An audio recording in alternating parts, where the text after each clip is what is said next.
I wanted to give everybody a view of what it's going to be like working with Nova from the very beginning, where she walks in the door right out of the paddock to me starting to work with her. So just me bringing her in here. She's already been pawing up a storm, as you can see, by the dirt and everything, and she's been unhappy about being the only horse in here, and the fact that I wasn't right next to her holding her hand at the moment. So this just kind of can show you how to go about handling horses like this when they get really excited and overreactive and stuff, and you basically just kind of have to get their attention and be quite firm with them. Sometimes people might think that getting firmer with them and demanding more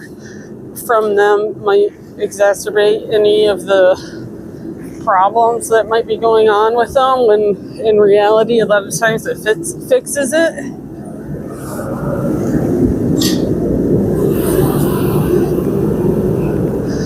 A lot of times it'll fix the problem that's happening because you're forcing them to pay attention to you. So as you can see here, she's already a lot better, just the fact that I came and stood next to her instead of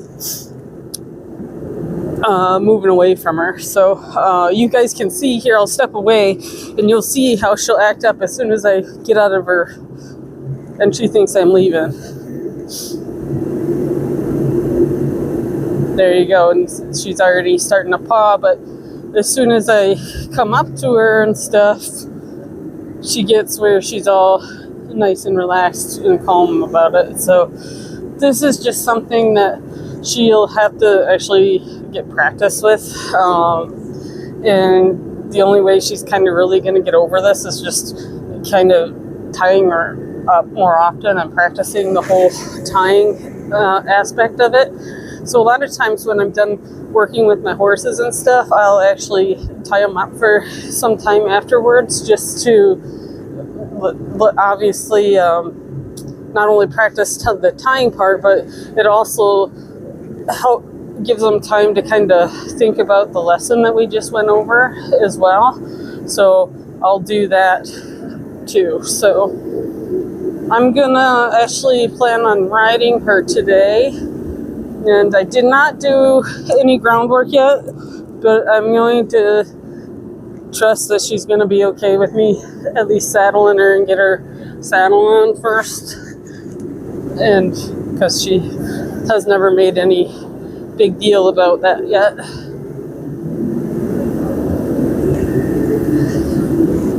I will for sure do groundwork before I get on her, but as far as saddling wise, I'm not too concerned about it.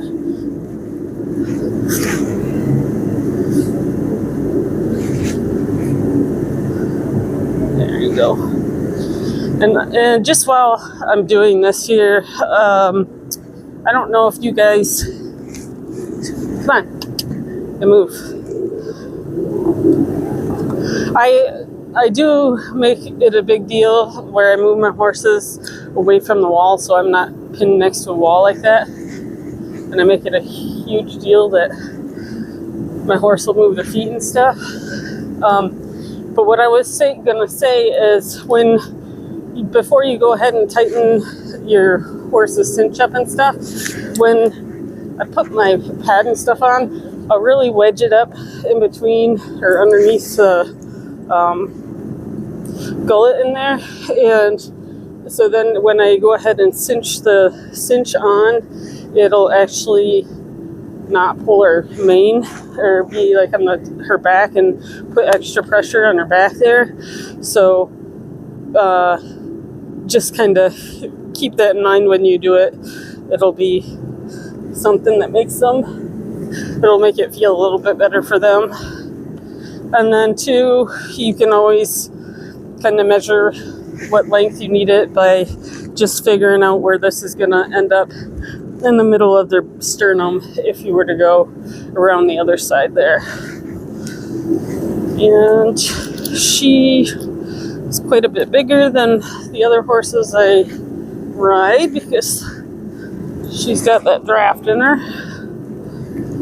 So, and as you can see right now, she's really, really quiet because I'm right next to her.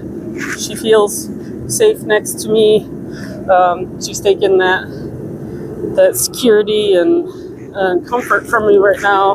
Her eyes are nice and soft and everything. So that's just showing you that she's already sees me as the leader here and sees comfort with me and has already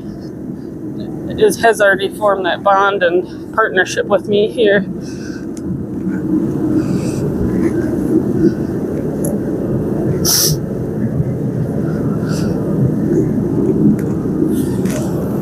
Actually, I'm gonna go get a longer girth here.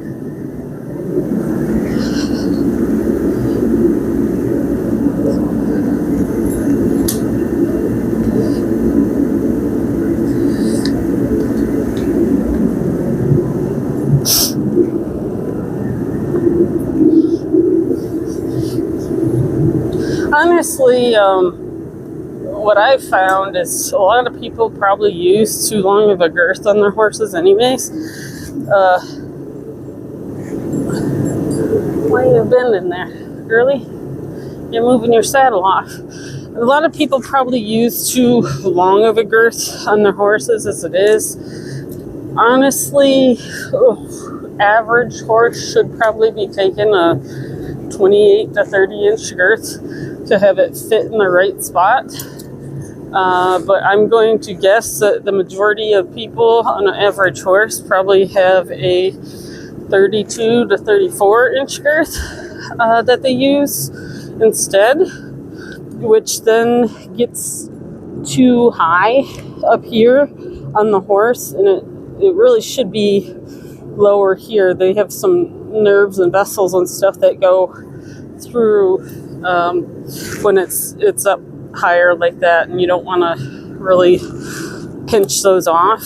But I would say the majority of people probably use too big of a girth on their horses. And personally, I really like the PRS saddle pads too. Clinton Anderson makes them. They have that cutout in them that is a pressure release system where it'll relieve any pressure where the bars are on the horse, and it basically makes most saddles fit quite a bit better as well. I also wanted to, let me grab my phone here. I wanted to show you guys, this is a really cool way I found out about tying a saddle on a horse. And it basically starts the way you normally would. So you just go from back to front, front to back here. And then you're gonna go from your back to front here. And then most people either do it where they go through the holes to tighten it up, or they might do the knot portion, which is when you're gonna go and get it where you go from front to back, and then you would like cross it over, go back under, and then back down, and that's how they do their knot. But I actually learned this really cool knot from my mentor, and when I actually learned about it, I didn't think that the saddle was tied on when I went to take the saddle off the horse, to be honest with you. I thought he was crazy. So what you can do though is you get to this part of the saddling part, and if you take this, just let me get a little bit more so I have a little bit more room here, and you get where you have your extra tail. Normally you would cross it over and go back under and stuff, but at this point what you're going to do is you're going to just take your tail and you're going to have the rough side of it still facing up towards you, but you're going to take the tail of it and go back underneath where you just came from here. So then you'll get a loop that looks like this here. Okay, so if I pull it like this, it's going to have something about like this that it looks like. And so if I were to tighten this up and just pull that and snug it up here. Okay, believe it or not, this does not loosen up. It might look like it does. I didn't believe it either right away. I had to try it myself. Now I absolutely love it this way. It makes it really easy to tighten up the saddle if you're on a horse and your saddle's loose. It makes it a lot easier to be able to snug it up when you're on their back. So you just, pull it up, pull this here. You can just pull it like that. This keeps it from loosening up. And then just put your tail up here, and that's that. So when I tighten my horses up, or when I saddle them up, I do it in about 3 stages, where I'll tighten it up in about 3 stages. So the first one I don't do very tight. Then I'll usually go ahead and put the bridle on them, and back up. Back. Usually I'll put the bridle on them, and then I'll tighten it up again, and then I'll usually take them over to the mounting block, and then I'll tighten it up one last time before I get on. So if you do it in stages like that, it really helps keep your horse from getting all girthy and puffing up on you anytime you try and saddle them and stuff too. So that's just something that I've kind of done with my horses and stuff too, and found that seems to help as well. So as you can see, she's already pooping and stuff on me. She's got the nervous poops already going. But with her, we haven't done much as far as cantering on the lunge line at all yet. I haven't really focused on that much. I've been doing more on the yields, making sure that she's got those down really good and stuff. She's not really one of those horses that are kind of really built to canter much as well. She's just one of those big kind of bulky draft horses. She's just not going to be. It's not going to be very smooth, most likely, if she were to canter. So I haven't really pushed her into that yet, because I just want to kind of get everything else going better than what it is at the moment before I go ahead and work on any of that cantering and kind of upping the I guess the challenging aspect of it there. So I'm just gonna start here by doing my yields, hindquarter yields. So right here, she almost stepped into me with her shoulder. So on one of the other videos, I was doing some forequarter yields, and she would step into me with her hip, and that was actually on the right side she was doing it. Well, sometimes what horses will do when you do your hindquarter yields is, right here she just did it, they'll step into you with their shoulder here, and you can't let them step into your space here. I like the fact that she's kind of walking a small circle in front. They can pivot, but I would actually almost rather them not pivot, because if you have a horse that you're trying to break out, and it can teach them to kind of get bound up, and you don't want the horse to get sticky feet when you're trying to break them out. You want them to usually get their feet to keep moving and stuff. So I would rather them kind of move forward in a small circle and then just circle their hindquarters behind them. But you see how when I'm doing this, I'm not constantly pulling on this rope here to get her to do it. I'm doing like a pull and release the whole while I'm doing it. I'm not, so she's getting a reward when she's doing her steps away. So that's important too. That's kind of one of the other mistakes I see people make, or larger mistakes I see people make, is they'll yield the hindquarters and they'll just keep sitting there pulling and pulling and pulling, when in reality you should probably pull and release, pull and release, pull and release, so she kind of understands that she's at least on the right path and doing it right, and is doing the correct things. She can learn from it. And if you don't do that with them, then they'll either get confused or they can get frustrated about it too. So I'm going to do a forehand turn. Good. Oh, much better, girl. Much better. So she's gotten so much better with those already. All right. And then we'll go the opposite way. And you notice too, so there she wanted to walk forward. I'm just going to bump her back. You notice too here how when I changed sides, I didn't move my feet. I had her move hers to put my body to get in the right position to maneuver her. So that is something I see happen quite often too, is if they go to swap sides or directions of changing the four quarters or whatever that they're turning from, a lot of times what I'll see is they'll move around their horse and not move their horse around them. So then what happens is your horse figures out that they're making you move your feet, and they're thinking that they're kind of pulling one over on you. Good, that was a good girl. So as you can see here, she's not quite as good and proficient on this 4/4 yield on this side as what she is on that other side.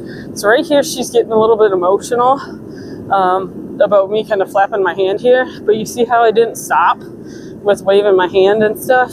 I kind of just kept it up, and I ignored her about her raising her head and getting kind of reactive there. And instead of me, beating her out and be like, oh, it's okay, Nova, don't worry about it, I was like, no, I need you to not worry about my hand flopping here, and then I was bumping on her nose, and the reason I was doing that was because I needed her to get off me, because I could tell that she was uncomfortable. And when you have a horse that's uncomfortable and they see you as the source of comfort, or they seek comfort from you, what can happen is they can really come and basically plow you over is what they'll do, because they see comfort with you. So if they get nervous about something, what'll happen is they'll just basically come and plow you over. And we're way too small compared to them to allow that to happen. So that's why it's important that even though she might be uncomfortable about something, she has to learn that she's got to still listen to my boundaries and reiterate that those stand in place no matter what time. If she's scared of something or not, I want her to think that even though she's scared of something, once she hits my boundary, I want it to be like she hit a brick wall. I want her to have it that ingrained in her head that if she gets to my boundary here, that she knows that if she comes right here, I want her to act like there's a brick wall that she just hit, because I want it that well ingrained in her.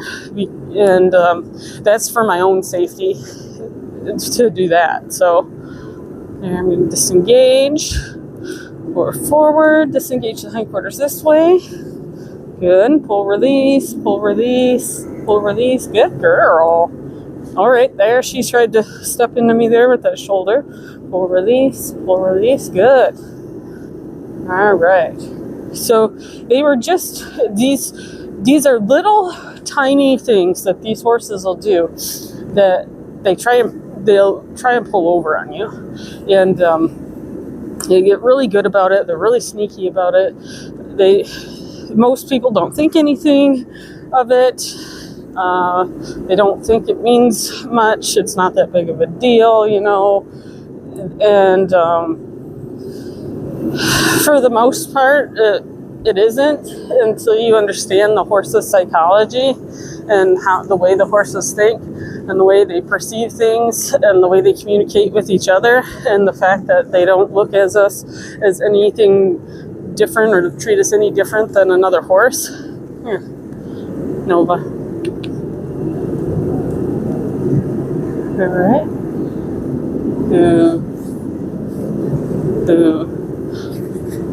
And again, I want her to know that anytime I rub her means that she can stop and hold still, and she's not supposed to move.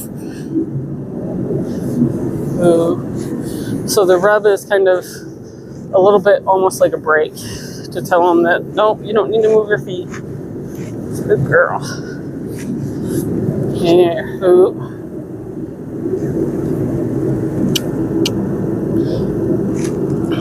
So if you have a horse here, this is a good example. If you have a horse here that doesn't want to hold still, what I'll do is, if she doesn't want to hold still here, the next time she tries to pull away on me, I'm gonna actually, so right here, she don't want to hold still.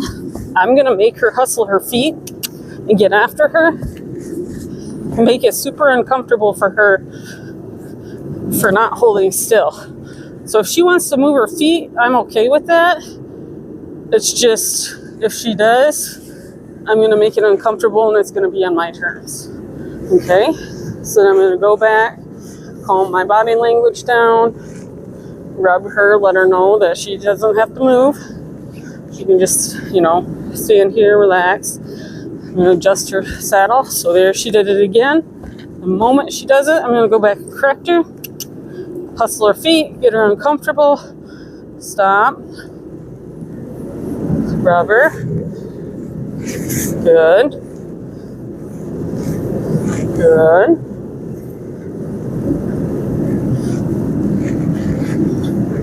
So right there, she did it again. And you see how I'm really making it uncomfortable for her. So I'm not just like, oh, yeah, just yield your hind feet a little bit. I'm really making her hustle, making it uncomfortable for her to do this. I have to really motivate her to not want to continue to move. And when you start working with horses and stuff, I don't tie them when I saddle them usually either. I definitely don't hard tie them to anything. I'll just put the rope over my arm like this. Good. So right here, she's thinking I'm asking her to yield her hindquarters, so I'm just going to rub her butt until she figures out that I don't want her to move. Right here is just a little bit of miscommunication right now, until she figures out that no, she doesn't have to move her feet right now. So until she stops moving, good. There you go. That's it. There. Yeah. Good girl.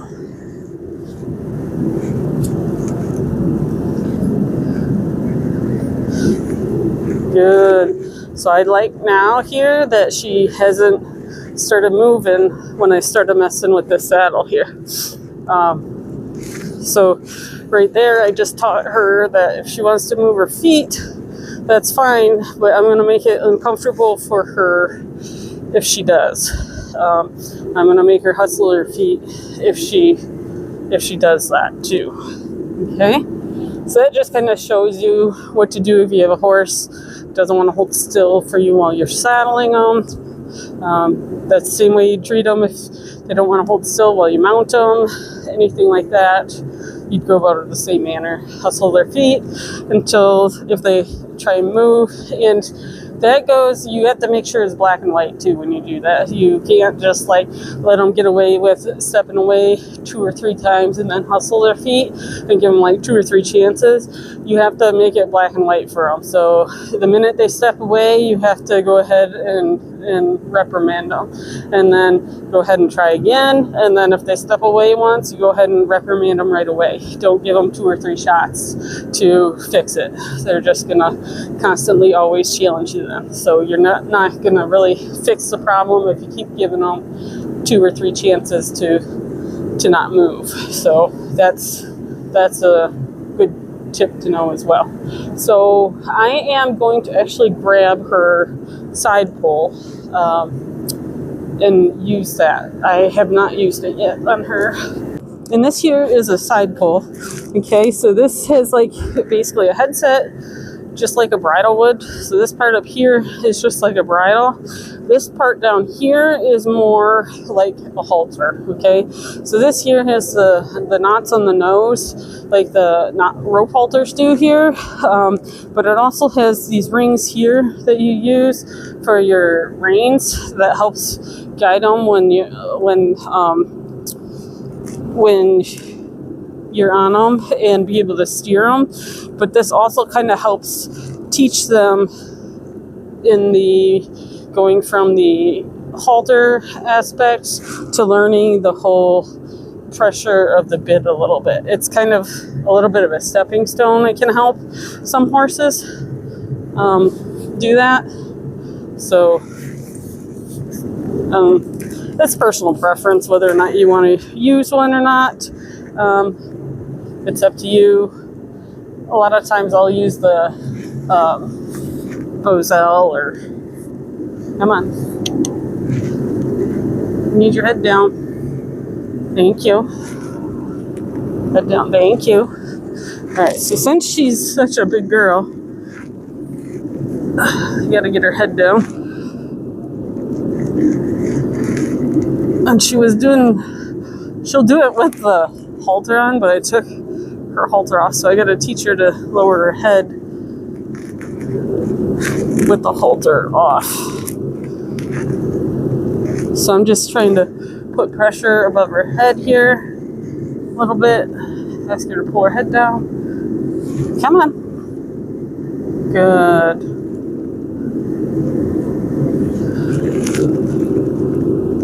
Good. Good. There you go. Good girl.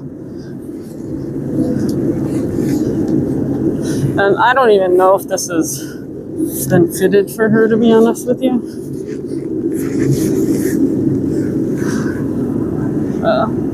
Well, it's not too bad. So I'm going to adjust some straps here. I don't know if you guys can see me. Actually, let me move over here so you guys can see me. So when I ask my horses to flex here, good girl.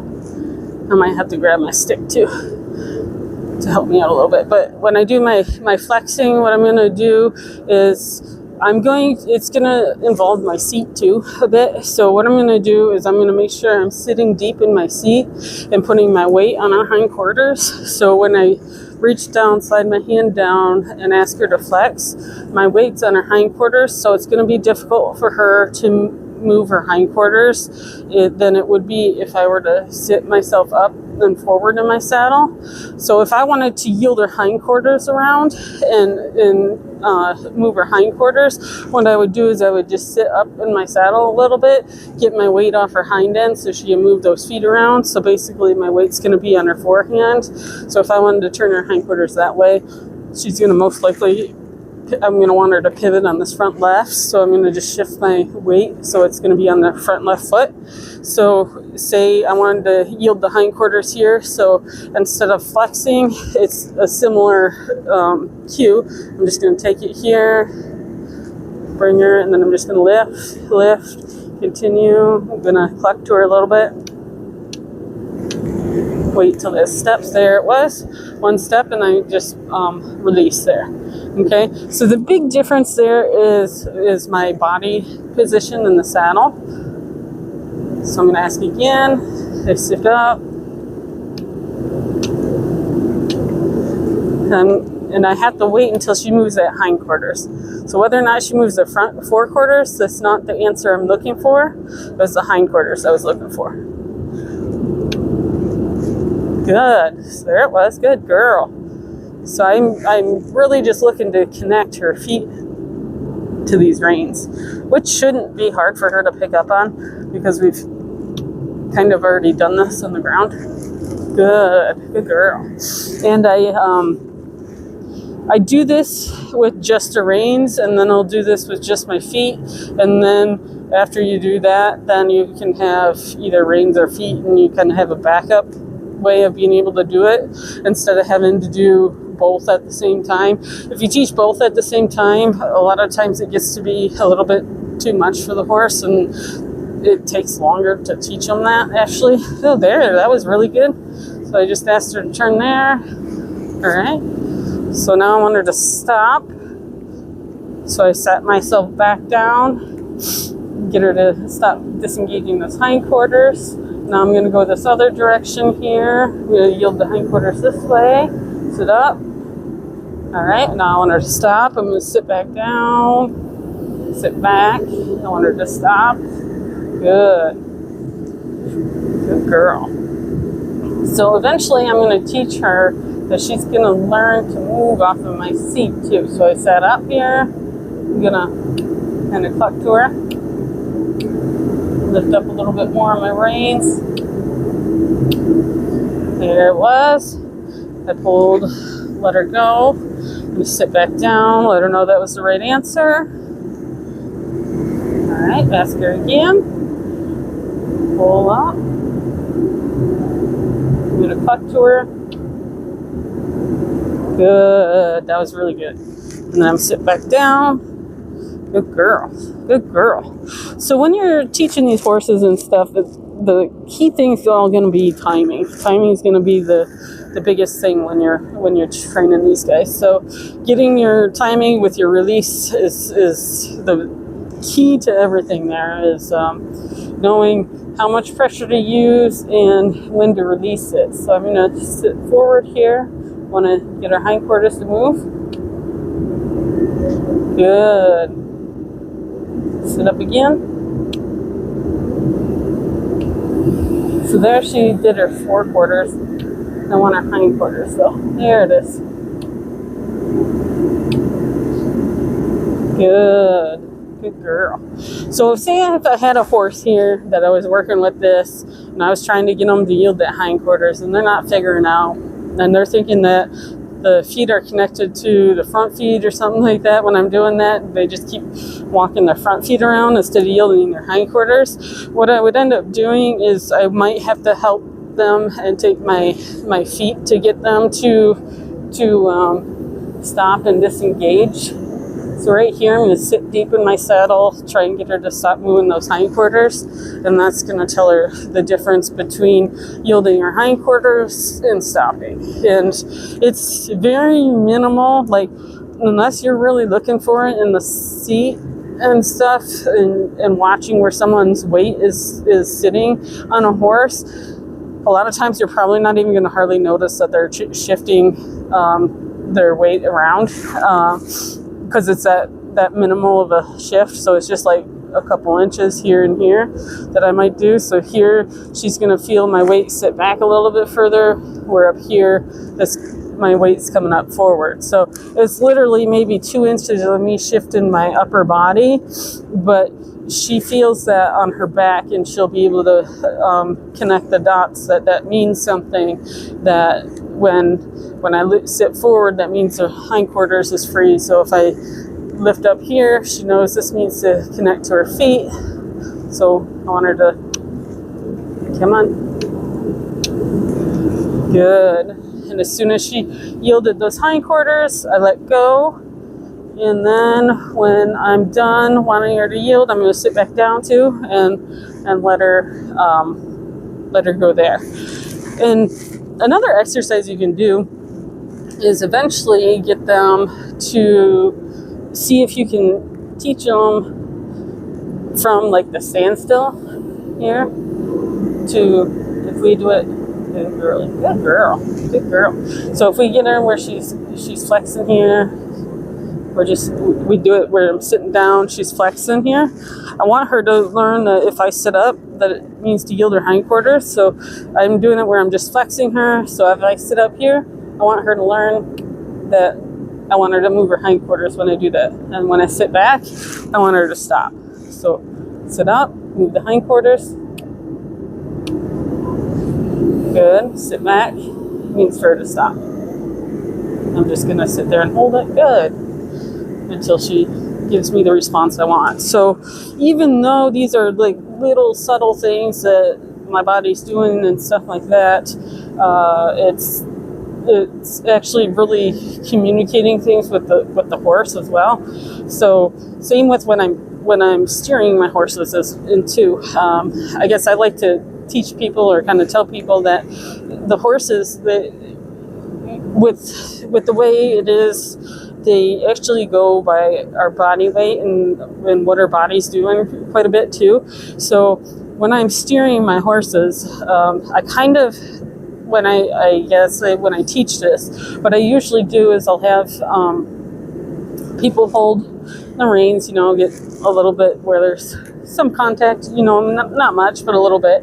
And I'll have them hold the reins like as if they're holding an ice cream cone. So say this is the top of the ice cream cone. I want them to just hold it just like this. So whether or not you put your pinky underneath, it's up to you. So just have them hold it just like that. Not like this. This is not how you do it.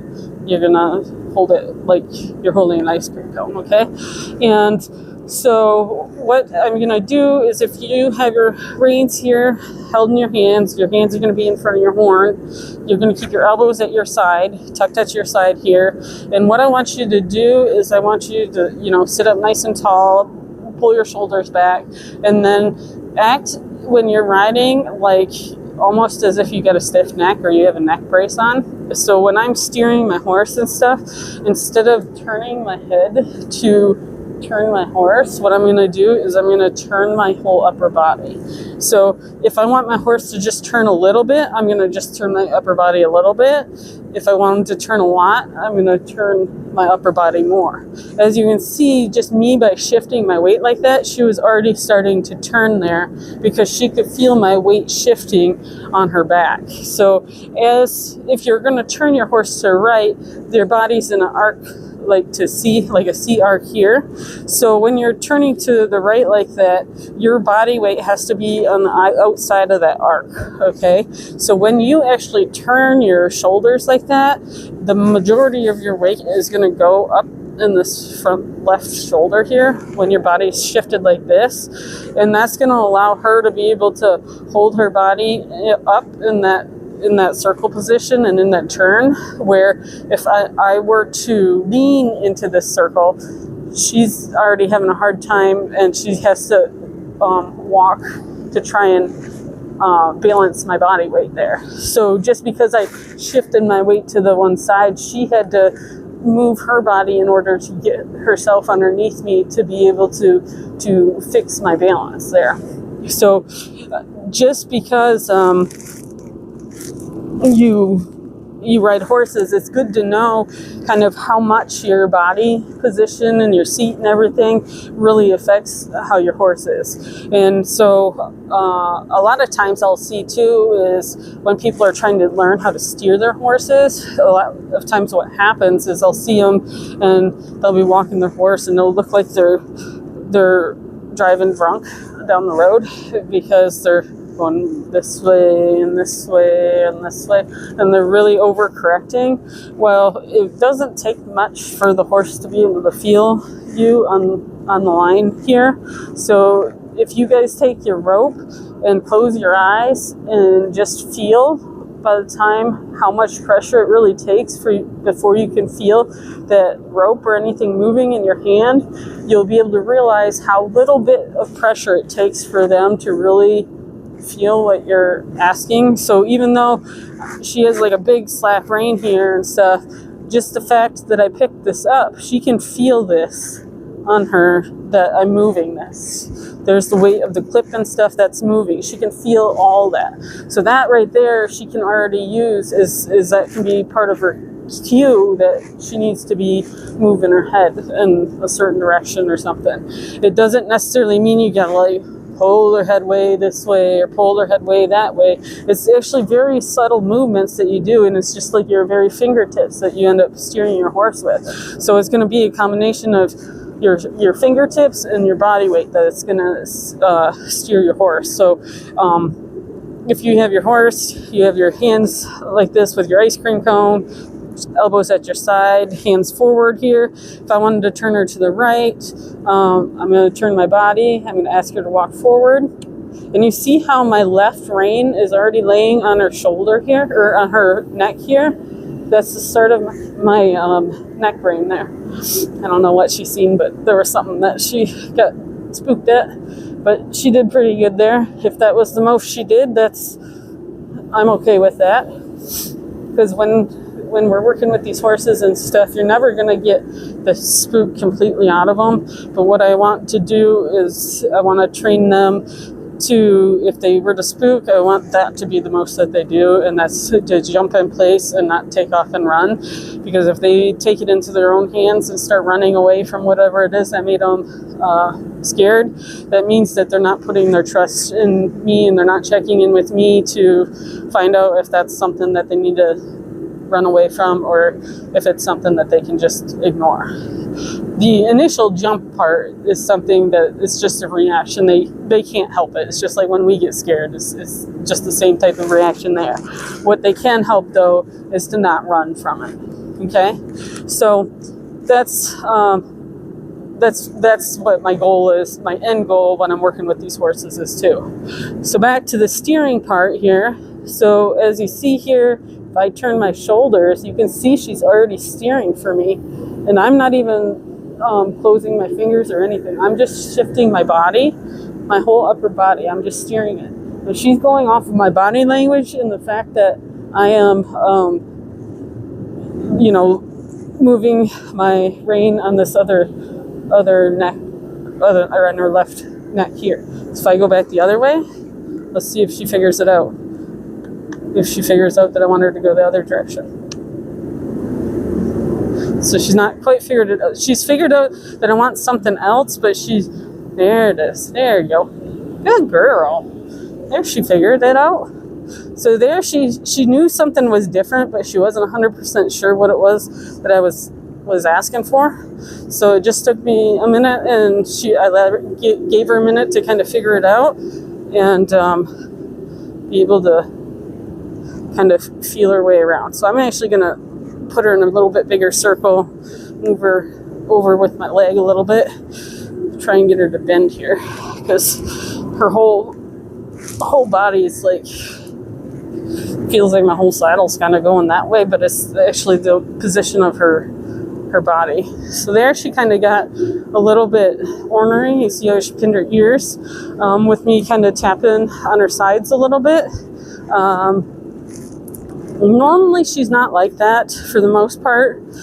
Sometimes if you have horses in training or you're working with them a little bit more, if you change something, they can get stressed and they can get ulcers. But don't always necessarily go that I think everything is something medical either, because a lot of times it's not. It can be just behavioral too. So you got to kind of take that with a grain of salt.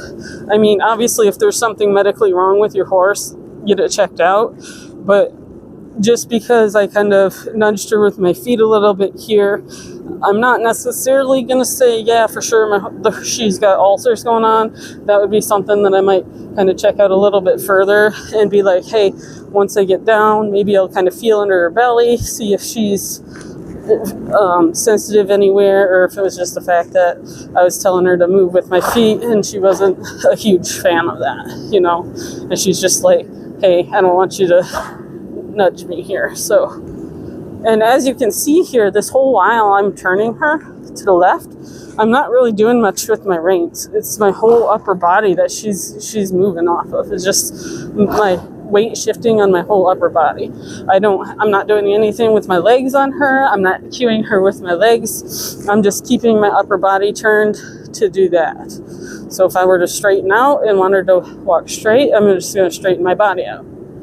If I want her to turn right, turn my body to right. So just by using your shoulders and your whole upper body to turn is one of the best ways that I've kind of been able to teach people to get the whole turning aspect down on horses and how to ride.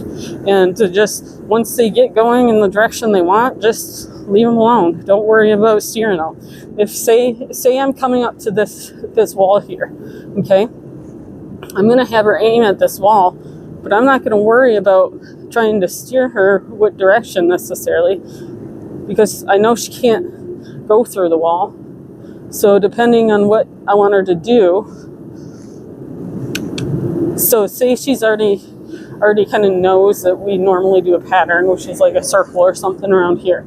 She doesn't, because this is literally the second time I've ridden her, so we haven't done much as far as pattern wise. But let's say for sure we will practice here and start doing stuff in a circle. Well, a lot of times horses are really good at picking up patterns. Okay, so if you're doing something on a circle, on a pattern and stuff, instead of having to steer her the entire time and tell her to turn the entire time, what I'm going to do is I'm going to get on my pattern, which is my circle, and then I'm going to put her on this pattern. And then if she gets off my line that I want her to be on, like by 2 or 3 steps, I'm going to go ahead and correct her. So say I wanted my circle bigger, I'm going to correct her, put her back on it, and then I'm just going to, release here. So she's going on a smaller circle. Here, I want to put her a little bit bigger, correct her, and then I'm going to leave her alone. So she's getting off. I want her in a bigger circle. I'm going to take her over here, correct her, put her back, let her down. She's getting off, 2 or 3 steps, put her back, let her down. Good. And then she gets off here. I'm going to put her over here again, fix it, set her back down. Okay? So she's getting too small. I'm going to go back here, correct, set her back down. So it's going to be just a lot of repetition like that when you have a horse that you're kind of just teaching and stuff. You don't want to necessarily micromanage them the whole while, because then they'll never learn to take responsibility of their own feet. You have to give them the ability to make the mistake and fix it. So usually what happens is I'll let them commit to the mistake, get off their pattern 2 or 3 steps, and then once they're off their pattern 2 or 3 steps, like right now, I'm going to go back, correct her where I want her to be, get her back on pattern, and then let her go again. Because the thing the horse loves the most is the release of any pressure you're doing on them. Okay, so I got her back on the pattern. Here she's going to try turning short. I'm going to be like, nope, I need you to go a little bit wider. Get back on your pattern. So release here. Good, good, good. And I'm going to just try and keep my body, going where I want it to go. So I want my shoulders to be facing where I want it to go. So if I want to turn, I'm going to turn my shoulders. Here, good. So if I want her to kind of stay in a bigger circle, I'm going to straighten my shoulders out. Oh, there she goes. Good girl. There, she's picking up on my weight. Yeah, so if I wanted to go here, good girl. So I had to kind of correct her a little bit with the reins there. Not bad. But she's really starting to pick up me shifting my weight and using that as a guiding for what direction I want her to go and where I want her to go. Good girl. Good girl. Yeah. Very good, Nova. Very, very good. All right. Well, I think this is a fantastic place to stop with her. She did a great job tonight. She really picked up on that whole steering aspect, getting the whole me shifting my weight down, everything along those lines for second ride. I think that was fantastic. We didn't do much as far as like getting her, you know, to trot or anything like that. I just kind of was maneuvering her around, getting her to kind of used to the whole feel and everything of getting her steering and stuff. Now, if she was a horse that had never been ridden before at all, what I would do is I would get her moving out more. And so I wouldn't necessarily focus as much on trying to get her steering really down pat. I would get her more of a go button before I would work on her steering. So she's doing pretty good, and I know that she's already been ridden and she already knows what the go button and stuff is. So I didn't have to really do that on her because she already knew what that meant.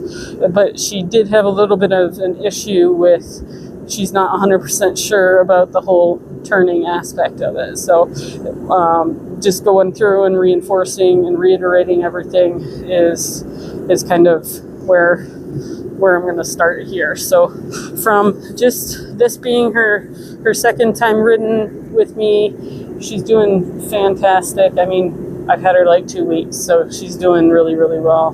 I know her owner has been super happy following her progress. Basically, that's kind of the whole reason I've been doing these videos, is her owner actually lives quite a ways away from where I'm at with the training, and she's been able to kind of follow along, and it's been really helpful for her to be able to kind of watch and learn and kind of be able to go back then later on and see what I'm talking about and hear what I have to say as I'm doing things, and then even too when I'm working with them too, sometimes they might be worried about something else as I'm working with them, and they might miss something that they can kind of see then on the video when I'm doing it kind of by myself. I can kind of point it out, explain it to them and stuff like that. But it is completely different though too when you're working with her.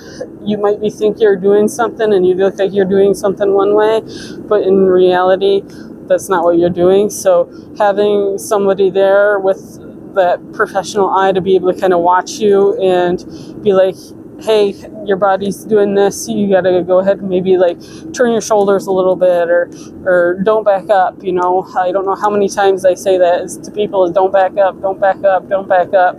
And a lot of times they're backing up and they don't even realize that they're doing it. It's just something that they're subconsciously doing and they don't even realize it. So that is something. These videos are great. They're very informative. You know, lots of knowledge here that I'm sharing with you guys. But I'm gonna tell you over and over and over again that nothing's going to beat having the actual professional eye helping you right then and there.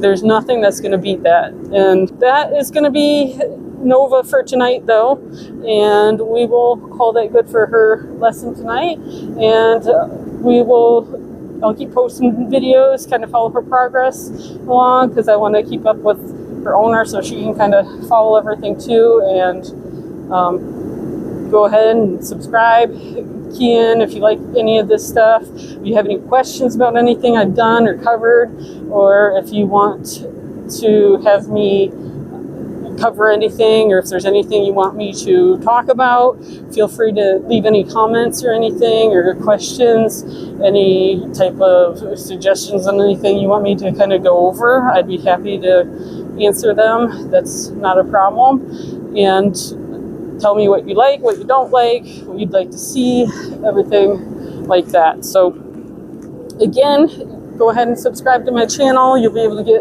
get notifications then of when I post new videos and everything, and we'll go from there. You guys have a great night then, and we will keep in touch. Thank you.